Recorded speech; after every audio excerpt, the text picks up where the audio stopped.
Ini isu semua orang dah dengar. Nama Puteri Balqis dan Miasara Nasuha tiba-tiba menjadi tajuk utama media dan medan perang komen netizen. Balqis tampil di media sosial dengan dakwaan serius dan menuntut permohonan maaf secara terbuka. Yang kaki flop bukan mak aku. Yang kaki botol bukan mak aku. Yang makan dada bukan mak aku. Itu kau, 100% kau. Yang bukan anak bukan aku. Tapi kau. Aku dah dididik dengan baik. Tapi aku yang sial. Ada mayat ni. Mak kau tak didik kau ajaran agama. Sounds familiar? It's your word. Mana-mana artis hebat yang senyum kau waktu kau menangis dan diam waktu kami difitnah? Wujudnya lagi. Setakat ini Miasara masih belum mengeluarkan kenyataan rasmi dan pihak pengurusan memaklumkan beliau berada dalam keadaan baik. Itu fakta ringkasnya. Tapi yang pelik bukan cerita ini.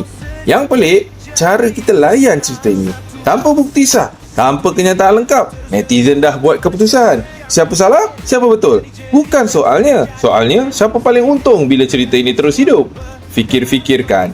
Ini Agrabah News. Kami lapor apa yang berlaku dan kami tanya kenapa ia berlaku.